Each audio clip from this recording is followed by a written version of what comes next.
Shalom, salam sejahtera. Semoga kasih karunia dan damai sejahtera dari Allah Bapa kita dan dari Tuhan Yesus Kristus menyertai kita semua. Kembali bersama dengan saya, Kohelet Indonesia. Hari ini kita akan melakukan Bible Study dengan judul Baik Buruk dari Hutang. Nah, ini adalah bagian dari seri 30 ucapan orang bijak. Bagian yang pertama, yang dimana itu mengajarkan bagaimana seorang awam dapat memasuki lingkungan kerajaan, di mana orang awam tersebut harus menumbuhkan 4 nilai dasar. Yang pertama itu adalah jangan menindas orang lemah. Yang kedua, memperhatikan pertemanan, jangan bergaul dengan orang yang berpengaruh buruk. Yang ketiga, jangan dililit hutang. Dan yang keempat, menghormati tradisi. Nah, bagian yang pertama dan yang kedua telah kita bahas di video-video sebelumnya, bisa dicek linknya di deskripsi di bawah. Dan sekarang kita akan membahas nilai dasar yang ketiga, jangan hutang. Namun judul spesifiknya di sini saya bahas baik buruk dari hutang. Nah, jadi boleh tidak sih orang Kristen itu berhutang? Nah, itulah yang akan kita coba jawab dan jelaskan lebih jauh dalam sesi kita kali ini. Baiklah, kita mulai ya. Jadi bolehkah orang Kristen berhutang? Ini pertanyaan yang sangat menarik ya, karena kebanyakan orang merasa, "Oh boleh, setiap orang boleh berhutang," gitu kan. Nah, tapi kita perhatikan, misalnya kita bisa melihat perkataan Paulus, ini salah satu perkataan yang populer ya, kita buka dari Roma 13 ayat 8. Nah, sekali lagi, saya ingatkan untuk ambil Alkitabnya, ya, karena kita akan membahas dan membuka dan membaca banyak ayat-ayat dari Alkitab. Kalau saudara belum memegang Alkitab, boleh di-pause, ambil Alkitabnya, nanti kita baca bersama, oke? Nah, baiklah ya, kita buka Roma 13 ayat 8. Itu, saya udah tulis summary-nya di layar, tapi lebih baik kita membacanya bersama-sama supaya tidak salah. Baiklah, kita baca ya. Roma 13 ayat 8, ini perkataan Paulus. Janganlah kamu berhutang apa-apa kepada siapapun juga, tetapi hendaklah kamu saling mengasihi. Sebab barang siapa mengasihi sesamanya manusia, ia sudah memenuhi hukum Taurat. Nah, jadi mengasihi itu memenuhi hukum Taurat. Makanya ayat ini sangat populer. Tapi yang menarik adalah bagian pertamanya. Di sini dikatakan, janganlah kamu berhutang. Nah, ini menarik ya, karena banyak yang suka bilang konteksnya, oh ini konteksnya hutang kasih. Tapi sebenarnya tidak seperti itu. Ayatnya sederhana mengatakan, jangan kamu berhutang. Kalau mau berhutang, hutang kasih saja boleh. Tapi yang lain, istilahnya, jangan.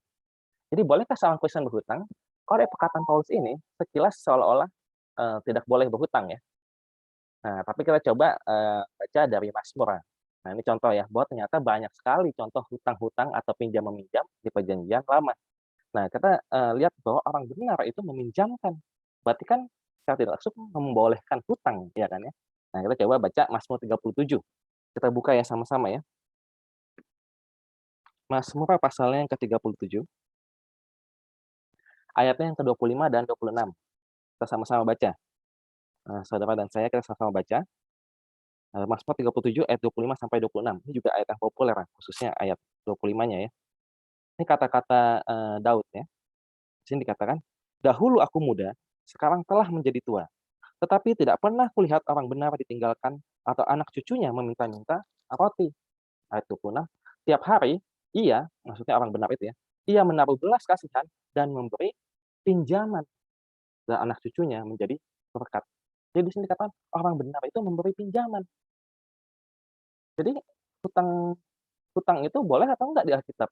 Ternyata pinjam-meminjam itu sesuatu hal yang lazim dari zaman dahulu ya. Bahkan orang benar itu banyak meminjamkan. Oke, mungkin meminjamkan boleh, tapi berhutang boleh atau tidak?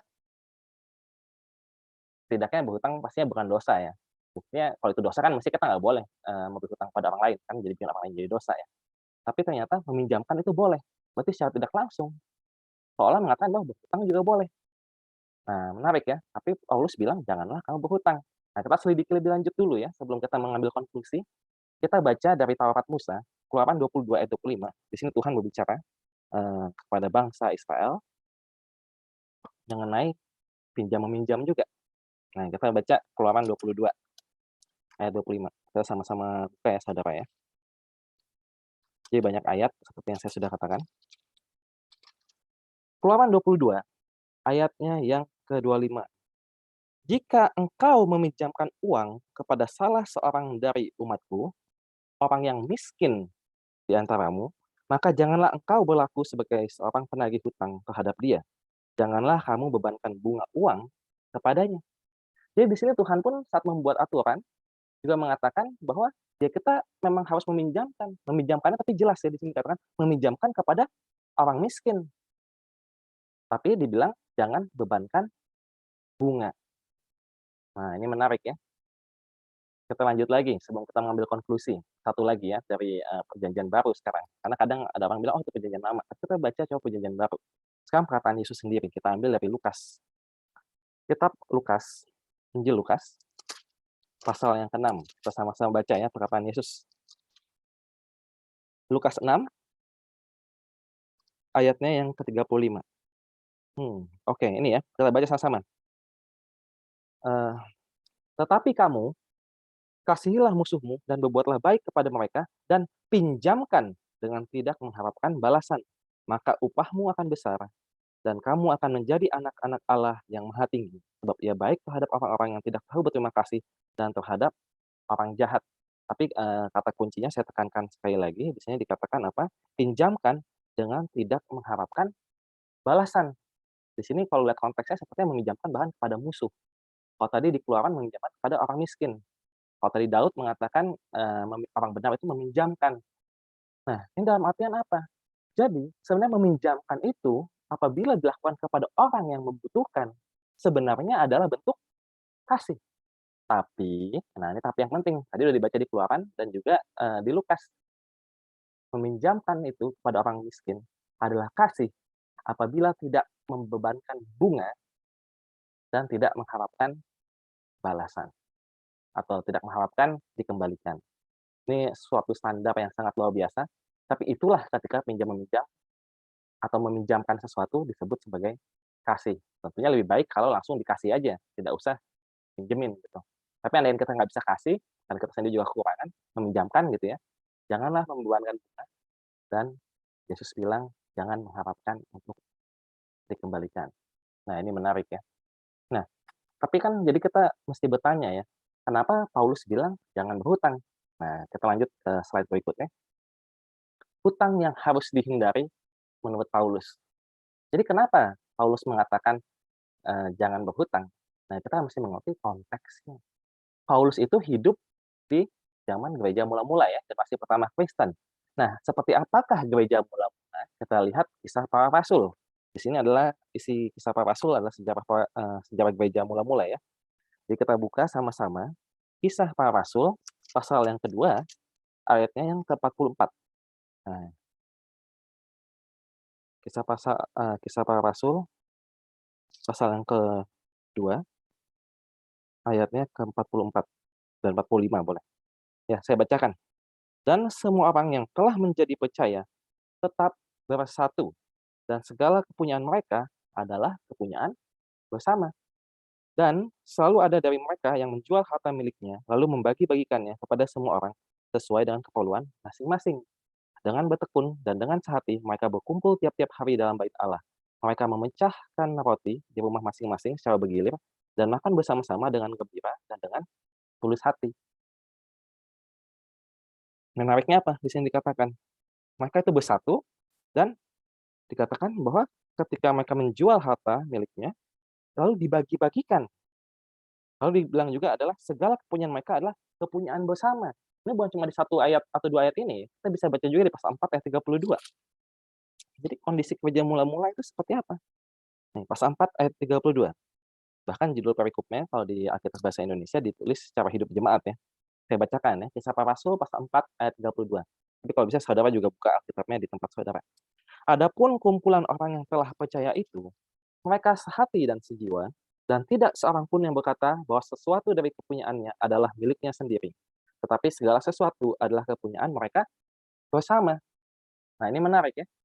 Jadi mereka itu selalu tidak memiliki kepemilikan pribadi, tanda kutip gitu ya. Jadi milikku juga bisa untuk milikmu. Jadi istilahnya sederhananya adalah saling berbagi. Nah, jadi apabila pada saat itu, pada saat konteks Paulus mengatakan jangan berhutang, kita mesti mengerti konteks ini. Bahwa dalam gereja mula-mula orang kaya itu banyak berbagi kepada orang miskin atau orang kekurangan. Berarti apa? Berarti dalam hal itu orang miskin ataupun orang kekurangan sebenarnya tidak kelaparan.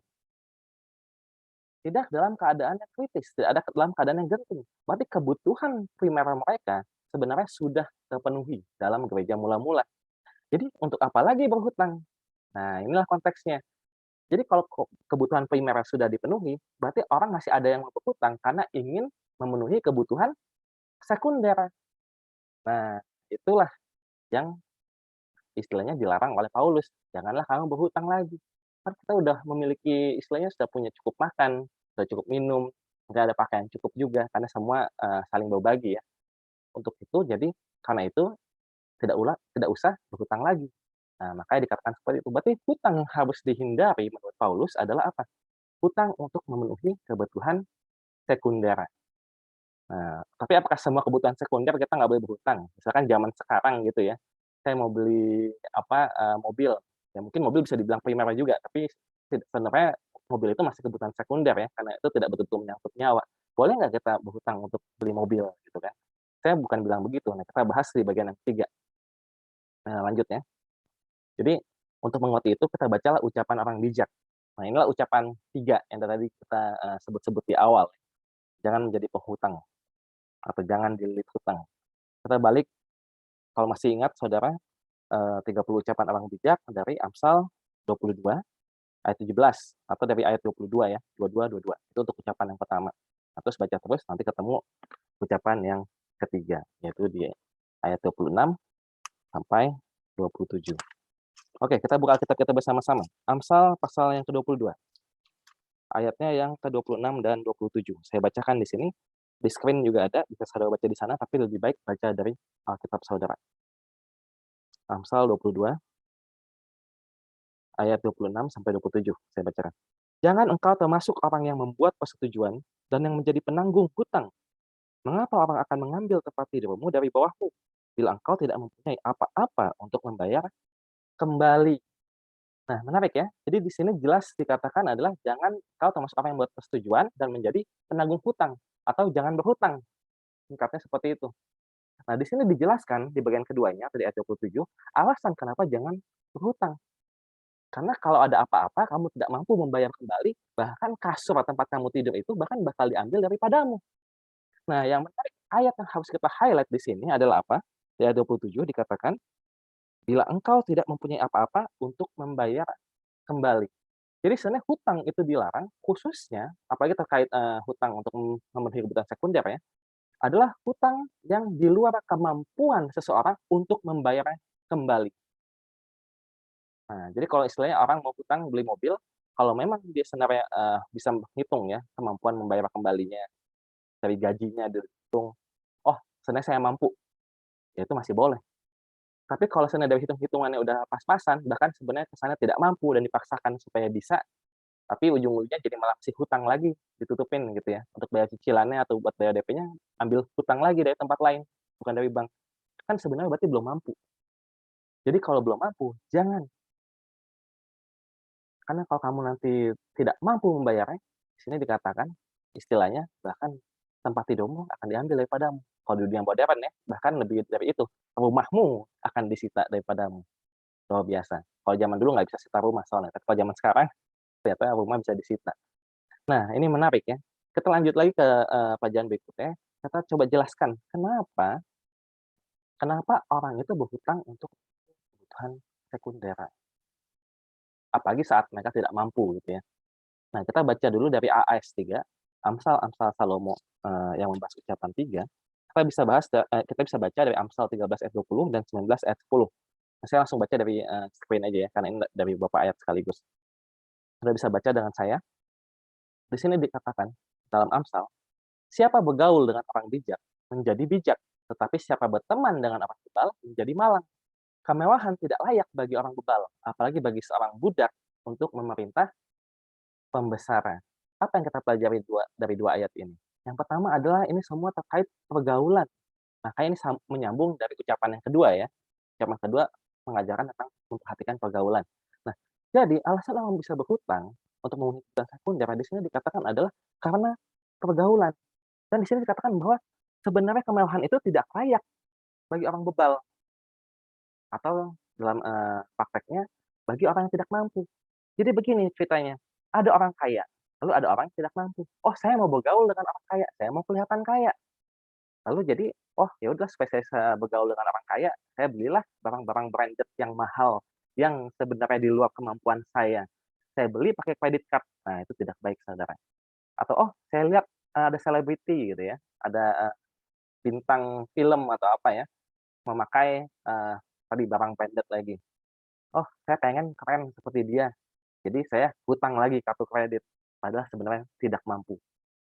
Kalau masih mampu mungkin masih ada justification-nya ya, masih ada pembenarannya. Tapi kalau tidak mampu, ini suatu kebodohan. Bebal itu dalam bahasa aslinya juga berarti bodoh, ya, fools kalau bahasa Inggrisnya. Atau apalagi contoh yang lain, "Oh, saya melihat semua teman-teman saya pergaulan, dari teman dan keluarga, pernikahannya itu selalu mewah. Ah, saya juga mau melakukan acara pernikahan, resepsi yang mewah, di hotel besar," misalnya, padahal tidak mampu. Apakah Saudara pernah mendengar cerita orang yang berhutang untuk acara pernikahannya? Sesungguhnya itu adalah suatu kebodohan, Saudara. Nah itulah, jadi alasan kenapa orang berhutang lebih dari kemampuannya seringkali adalah karena pergaulannya. Jadi berhati-hatilah juga dalam hal pergaulan. Nah, seharusnya apa? Kan sebenarnya kan tidak salah ya, kalau memang kita mau bergaul dengan orang yang tanda kutip lebih kaya. Misalnya kita pekerjaannya marketing, kita kerja di bank bagian marketing atau di pekerjaan lainnya bagian marketing. Memang kebetulan, customer targetnya adalah orang kaya, ya memang ada benarnya kita harus bisa terlihat seperti orang yang tanda kutip "terlihat seperti orang kaya" juga ya, tapi itu kan jadi istilahnya investasi. Jadi mesti agak dibedakan sedikit dan juga mesti dibandingkan dengan kemampuan. Ini yang paling penting ya. Harusnya adalah andaikan memang mau investasi seperti itu, investasi itu tidak boleh dari hutang. Nah itu yang baik ya, yang sehat. Harusnya apa? Rajin bekerja, rajin menabung, dan gunakan uang itu untuk investasi tersebut. Nah, jadi seringkali terjadi ketika orang berhutang untuk supaya seperti kelihatan kaya, kelihatan keren, itu adalah karena dia malas. Nah, ini yang bahaya ya. Coba kita baca Amsal 12 ayat 24 dan 10 ayat 4 dari Amsal Salomo lagi. Di sini dikatakan, langsung dari screen saja, "Tangan orang rajin memegang kekuasaan, tetapi kemalasan mengakibatkan kerja paksa. Tangan yang lambat membuat miskin, tetapi tangan orang rajin jadikan kaya." Nah, jadi adalah di sini dikatakan yang penting adalah kerajinan. Rajin itu yang harusnya membuat kamu kaya, bukan hutang yang membuat kamu terlihat kaya. Tidak baik itu. Yang baik adalah rajin bekerja. Nah, ini ajaran dari Amsal-Amsal Salomo ya. Nah, lanjut lagi, Amsal-Amsal Salomo. Kenapa kita banyak dari Amsal Salomo seperti yang sudah saya jelaskan sebelumnya, bahwa menurut Amsal 1 ayat 6, Amsal-Amsal Salomo adalah untuk apa? Untuk mengerti amsal dan ibarat serta apa? Perkataan dan teka-teki orang bijak. Nah, ini kita lagi membahas ucapan atau perkataan orang bijak yang ketiga. Jadi makanya Mbak ambil dari Amsal. Nah, sekarang langsung dari Amsal, langsung 4 ayat sekaligus. Dari Amsal 22 ayat 7, 17 ayat 18, 11 ayat 15, dan 20 ayat 16. Ini sudah dirangkai. Jadi yang berhubungan dengan topik, hutang ya. Oke, saya bacakan langsung dari screen saja, dari layar. Orang kaya menguasai orang miskin, yang berhutang menjadi budak dari yang menghutangi. Orang yang tidak berakal budi ialah dia yang membuat persetujuan, yang menjadi penanggung bagi sesamanya. Sangat malanglah orang yang menanggung orang lain, tapi siapa membenci pertanggungan, amanlah ia. Ambillah pakaian orang yang menanggung orang lain, dan tahanlah dia sebagai sandera ganti orang asing. Nah, jadi ini ayatnya jadi nyambung ya, padahal sebenarnya kalau dari lokasi, ayatnya nggak nyambung, tapi inilah maksudnya merangkai Amsal. Nah, kapan-kapan bisa kita bahas cara merangkai Amsal. Nah, tapi kita di sini lagi mempelajari tentang hutang, di sini yang menggambarkan tentang jerat hutang, bahwa hutang itu adalah jerat atau perangkap. Nah, kenapa perangkap? Di sini yang awal tadi dikatakan, karena yang berhutang menjadi budak dari yang menghutangi. Bahaya ya, karena kalau kita berhutang, kita menjadi budak dari yang berhutang. Nah, juga di sini bilang tidak bakal budi kalau orang itu membuat persetujuan dan dia jadi berhutang. Nanti kita akan bahas lebih dalam, tapi kita bahas dulu yang pertama tentang masalah menjadi budak dari orang yang menghutangi. Nah, ini kita bisa pelajari dari, perkataan Yesus, hamba hutang. Nah, kita bisa baca dari Matius 6 ayat 24 ya. Ini, perkataan Yesus yang sangat luar biasa terkait menjadi hamba. bahwa seorang hamba tidak bisa memiliki dua tuan. Ya mungkin Saudara sudah tahu, tapi nggak apa kita baca lagi ya, karena, membaca Alkitab itu sebenarnya menyenangkan. Matius 6 ayat 24. Oke, kita sama-sama membaca Matius 6 ayat 24. "Tak seorang pun dapat mengabdi kepada dua tuan, karena jika demikian ia akan membenci yang seorang dan mengasihi yang lain, atau ia akan setia kepada yang seorang dan tidak mengindahkan yang lain. Kamu tidak dapat mengabdi kepada Allah dan kepada Mamon." Nah, ini menarik ya, tidak bisa mengabdi kepada Allah dan kepada Mamon. Mamon itu bisa juga berarti uang, ya. Memang di sini kita lagi membahas hutang, tapi tadi sudah kita baca dalam Amsal bahwa orang yang berhutang menjadi hamba. Nah, inilah maksudnya. Berarti Yesus juga sebenarnya mengambil dari Perjanjian Lama, khususnya dari Amsal.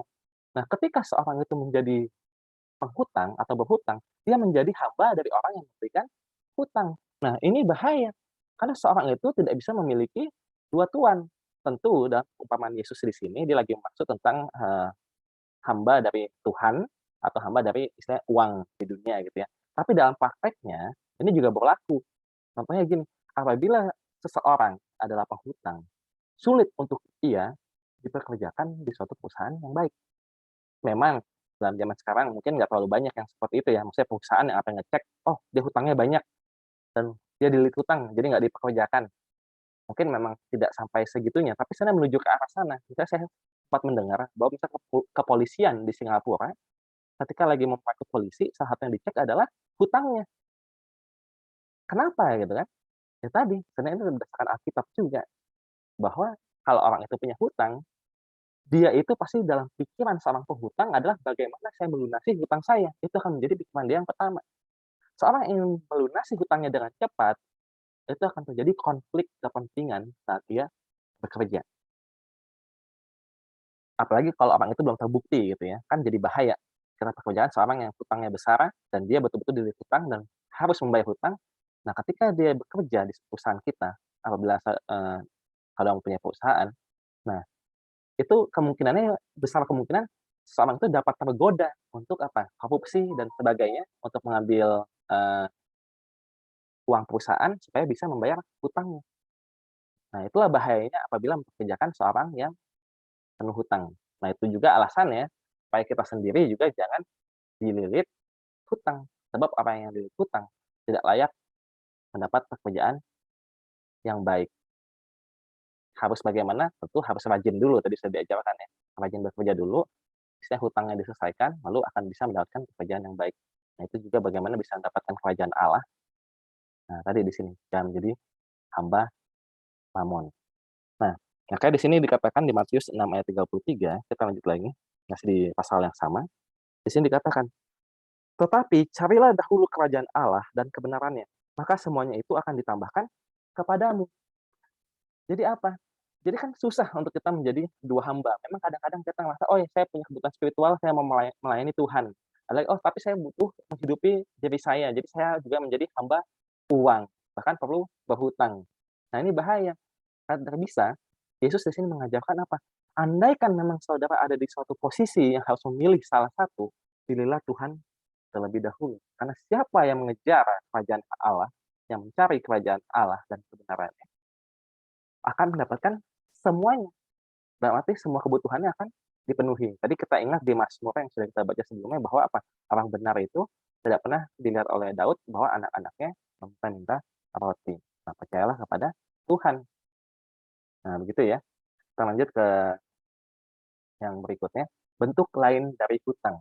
Nah, janji juga adalah bentuk lain dari hutang. Khususnya di Indonesia kita sering, mendengarkan ucapan mengatakan, janji adalah hutang, seperti itu ya. Nah, betul ini juga berdasarkan Alkitab sebenarnya. Memang berdasarkan, sejarah dan budaya memang hutang pun sebenarnya adalah bagian bentuk dari janji. Malah kebalik ya, tapi intinya sama-sama aja bahwa janji itu juga adalah hutang. Nah, tadi kita sudah baca Amsal 17 ayat 18, tapi kita baca sekali lagi di sini. Orang yang tidak berakal budi, ialah dia yang membuat persetujuan yang menjadi penanggung bagi sesamanya. Nah, jadi nggak bakal budi itu kalau kita suka membuat persetujuan, dalam arti ini berjanji, dan bahkan menanggung, menjadi penanggung buat orang lain. Itu bahaya, karena janji itu akan ditagih, seperti hutang akan ditagih. Nah, kalau kita cepat, suka impulsif, lalu membuat janji, itu tidak baik. Contohnya dari apa, dari kisah Yosua. Nah, ini utusan Gibeon. Bisa baca kisahnya di Yosua 9, tapi, agak panjang kalau kita baca satu pasal, jadi saya ceritakan saja di sini, bahwa ceritanya ada terjadi ketika, bangsa Israel masuk ke tanah perjanjian. Jadi, Musa sudah meninggal, lalu digantikan Yosua yang memimpin, lalu masuk ke tanah perjanjian. Mereka mengalahkan Yeriko dan Ai, kota kecil Ai. Nah, sehingga akhirnya apa? Semua orang di daerah situ jadi gentar dan takut. Nah, salah satunya adalah orang-orang Gibeon. Dan mereka berencana bagaimana nih supaya kita selamat. Karena setahu mereka orang Israel itu datang memang untuk membasmi orang-orang di Kanaan. Karena upah dosa juga ya kalau dibaca cerita lengkapnya. Nah, jadi orang Gibeon ini takut bagaimana supaya selamat. Akhirnya mereka membuat suatu rencana. Oh, kita pura-pura aja bahwa kita orang dari jauh. Karena kalau orang dekat atau orang di dalam tanah perjanjian, Tuhan sudah mengatakan supaya jangan buat perjanjian dengan mereka. Nah, jadi mereka pura-pura bahwa mereka dari jauh.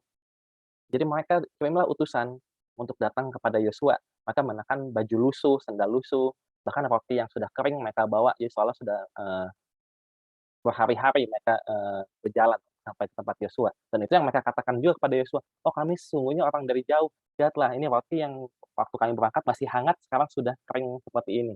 Nah, kurang lebih kayak gitu tipuannya. Lalu akhirnya dibilang, "Ayo bikinlah perjanjian dengan kami, supaya kita damai-damai." Nah, lalu Yosua dan tua-tua Israel tanpa bertanya kepada Tuhan, langsung menyetujui, "Oh, oke." Nah, itulah mereka membuat persetujuan dan bersumpah untuk tidak menghabisi orang Gibeon. Jadi untuk berteman gitu ya. Tetapi apa, 3 hari kemudian mereka sadar ternyata orang Gibeon itu tinggalnya sangat dekat dengan mereka. Tapi karena sudah bersumpah, jadinya apa, tidak boleh dibasmi. Meskipun memang itu dibuat oleh penipuan orang Gibeon ya, tapi zaman dahulu meskipun dasarnya adalah kebohongan, tapi kalau sudah bersumpah tidak boleh dilanggar. Nah, itulah bahaya dari membuat janji begitu saja. Nah, kita bisa membaca, contoh lain misal dari Amsal 20 ayat 25, kita buka ya. Ini memang kita ambil banyak dari Amsal dan akan selalu begitu selama kita membahas ucapan orang bijak. Amsal 20 ayat 25. Ini terkait masalah tadi bikin persetujuan. Di sini dikatakan apa? Amsal 20 ayat 25. Suatu jerat bagi manusia ialah kalau ia tanpa berpikir mengatakan kudus dan baru menimbang-nimbang sesudah bernazaran. Jadi dikatakan apa? Janji itu atau membuat janji yang tergesa-gesa itu adalah suatu jerat. Sama seperti Yosua tadi, terperangkap jerat dari orang Gibeon. Jadi udah terlanjur berjanji. Nah, itu tidak baik, makanya jangan cepat-cepat berjanji. Nah, kita baca Pengkhotbah 5 ayat 4 sampai 5 ya. Di sini Khotbah mengajarkan bahwa lebih baik tidak bernazar makanya, lebih baik tidak berjanji. Nah, kita baca Pengkhotbah pasal yang kelima, kita sama-sama buka ya. Pengkhotbah 5 ayat 4 sampai 5. Lebih baik engkau tidak bernazar daripada bernazar tetapi tidak menepatinya. Lanjut ya. Janganlah mulutmu membawa engkau ke dalam dosa, dan janganlah berkata di hadapan utusan Allah bahwa engkau khilaf. Apakah perlu Allah menjadi murka atas ucapan-ucapanmu dan merusakan pekerjaan tanganmu? Jadi nggak bisa bilang, oh saya udah bernazar, sudah berjanji. Dia bilang, oh saya khilaf waktu berjanji. Itu tidak baik ya, bahaya. Di sini dia bilang bahayanya apa? Allah akan menjadi murka dan merusakan pekerjaan tanganmu. Ini bahaya untuk orang yang suka bersumpah atau memakai nama Tuhan dengan sembarangan ya. Nah di Matius 5, sini Yesus bahkan juga mengatakan hal yang mirip, tapi kita lihat lebih detail dan lebih lengkap. Matius pasal 5 ayat 34 sampai 35. Kita buka bersama-sama dan kita baca ya. Matius 5 ayat 34 sampai 35. Tetapi aku berkata kepadamu, janganlah sekali-kali bersumpah baik demi langit, karena langit adalah tahta Allah, maupun demi bumi, karena bumi adalah tumpuan kakinya, ataupun demi Yerusalem, karena Yerusalem adalah kota raja besar. Dan seterusnya, janganlah kau bersumpah, bla bla bla. Nah, di sini bilang apa? Jangan bersumpah. Karena orang yang bersumpah itu apa? Memiliki potensi untuk kehilangan tempat di dalam kota besar itu sebenarnya. Bahaya dari bersumpah, berjanji, karena itu jauhi janji, jauhi sumpah, jauhi hutang. Karena ketiganya pada dasarnya sama saja. Di sini dikatakan oleh Yesus bahwa biarlah ayat 37 ya, ayat 37, jika ya, hendaklah kamu katakan ya, jika tidak, hendaklah kamu katakan tidak. Apa yang lebih daripada itu berasal dari si jahat. Nah, itu ya, hindari janji, seperti yang tahu menghindari hutang. Nah, janji ini yang menarik adalah juga ada janji yang dibuat kepada diri sendiri, baik secara sadar maupun tidak sadar. Contohnya seperti apa sih? "Oh, kalau saya nggak diterima di universitas ini, saya nggak mau kuliah, karena saya pengennya cuma universitas A," gitu misalnya ya. Maunya di mana? UI atau UGM atau bahkan luar negeri. "Oh, saya nggak kuliah di luar negeri, mendingan saya nggak kuliah." Ada juga orang kayak gitu. Atau mau pindah kerjaan ya, "Oh, kalau saya nggak diterima di pekerjaan yang baru dengan gaji sekian, saya nggak mau pindah dari yang lama." Padahal sebenarnya di tempat yang lama udah nggak betah, kerjaannya udah nggak baik. Nah, itu bahaya, karena secara nggak langsung itu membuat janji kepada diri sendiri. Misal yang lain apa contoh, "Oh, kalau saya nggak ketemu calon pasangan hidup yang seperti dengan kriteria A, B, C, sampai Z, saya nggak mau menikah." Itu juga bahaya. Itu seolah-olah saudara sedang berjanji kepada diri saudara. Ini tidak baik. Nah, di sini saya bukan mengajarkan bahwa saudara tidak boleh memasang standar yang tinggi, bukan ya. Memasang standar yang tinggi itu baik. "Oh ya, saya mau pindah kalau dapat gaji sekian. Oh, saya mau masuk sini karena bla bla bla. Saya mau di pasangan yang seperti A, B, C." Punya standar yang tinggi itu bagus. Bahkan dibilang kan tabula mimpi setinggi langit. Tetapi yang masalah adalah apa? Ketika memasang standar terlalu tinggi dan apa, dan maunya itu aja, nggak mau berkompromi. Nah, itu yang agak agak bahaya. Nah, makanya kita pelajari dari Lukas pasal 14 ayat 28 sampai 30. Ini sudah slide yang terakhir ya. Lukas pasal 14, kita buka kitab kita bersama-sama. Lukas pasalnya yang ke-14. Oke, ayatnya yang ke-28 sampai 30, yang tentang mendirikan menara ya, paman Yesus. Nih, saya bacakan. Lukas 14 ayat 28. "Sebab siapakah di antara kamu yang kalau mau mendirikan sebuah menara, tidak duduk dahulu membuat anggaran biayanya, kalau-kalau cukup uangnya untuk menyelesaikan pekerjaan itu, supaya jikalau ia sudah meletakkan dasarnya dan tidak dapat menyelesaikannya, jangan-jangan semua orang yang melihatnya mengejek dia sambil berkata, 'Orang itu mulai mendirikan, tetapi ia tidak sanggup menyelesaikannya.'" Jadi di sini Yesus mengajarkan apa? Buatlah perhitungan yang baik. Bahkan di sini sebenarnya konteksnya adalah tentang bagaimana mengikut Tuhan ya. Kalau mau melihat, mengikut Yesus, ada perhitungan harus kita buat, supaya jangan kita sudah mau mulai mengikut tapi tiba-tiba berbalik. Nah, tapi yang kita bisa ambil, dalam praktek sehari-harinya adalah terkait, janji atau hutang tadi ya, hutang mesti kita mampu bayar, jadi mesti ada perhitungan. Dan janji juga kita mesti tadi ada perhitungannya juga, utamanya tadi di sini kita lagi bahas janji kepada diri sendiri. Saya punya standar tinggi. Nah, harus dipikir, apakah betul mampu mencapai standar itu? Atau mungkin mesti diturunkan sedikit. Jangan terlalu istilahnya apa, keras kepala, ya. Mungkin ada sebagian orang merasa tidak setuju ya, ada yang bilang, "Oh enggak, tetap harus menabur mimpi setinggi langit." Intinya saya hanya bilang bahwa menabur mimpi setinggi langit itu tidak apa, tapi buatlah perhitungan. Jadi istilahnya kalau orang punya visi yang panjang, rencana jangka panjang, harus dibuat perencanaannya dari yang jangka pendek dan menengah, itu harus dilakukan, seperti itu. Nah, jadi kita baca Amsal 13 ayat 14 dan 14 ayat 27. Ini, ayat terakhir dari Amsal, tadi kita udah banyak Amsal, kalau gitu jadi saya buka dari Amsalnya langsung aja ya, supaya nggak dari screen doang. Kita sama-sama buka Amsal 13 ayat 14. Di sini dikatakan, "Ajaran orang bijak adalah sumber kehidupan, sehingga orang terhindar dari jerat-jerat maut."